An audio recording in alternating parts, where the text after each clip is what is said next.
De sportman van het jaar is Epke Zonderland. Een bliede Epke Zonderland, juist op het Sportgala in Amsterdam. Zijn prestaties op de rekstok, maar dit hier vanzelfs het wereldkampioenschap in Antwerpen, worden terug de collega-sporters het meest waarderen. Hij staat weer, jawel! En ik al stiert Epke nou voor de 4e keer maar de eretitel in handen. Het blijft speciaal. Echt onbegrijpelijk eigenlijk. Ik heb van tevoren een keer dat Art Schenk de enige is die het Fjouwerkret won.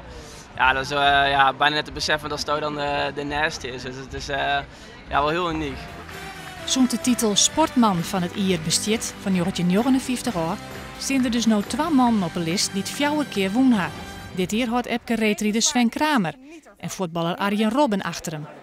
Vooral gaand aan de uitrekking, doordat de speler van Bayern München nog net te sissen waar het wint. Nee, ik ga ervan genieten en ik vind het bijzonder om hier te zijn. Het is mijn eerste keer, dus dat is voor mij het belangrijkste. Stevige concurrentie ook? Ja, natuurlijk. Ja, 2 kanjes, 2 grote sportmannen. Dus wat dat betreft, voor mij een eer dat ik ertussen sta en ook genomineerd ben. Epke zijn ouders wie in de verzels ik. Zij ben naar oren Tierengrutsk. Ja, heel bijzonder, want die oren 2 ben ik koningen, dat ben ik kanjes in hun sport. Dus dat is altijd spannend. Sven, alles waar hij hem doet, dat wint er. En Arjen Robben weer toch een, oors is oors, want nu hier is dan een fantastische voetballer. Ik vond het heel spannend en daarom super opgelucht en blij dat Epke dan toch wint. Maar ik weet er net zo zeker van.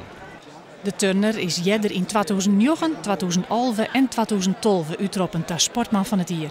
Maar om nog voor de 5e keer sportman van het jaar te worden, dat wordt wel lastig. De prijs die krijgt het snelst als je iets nice winst.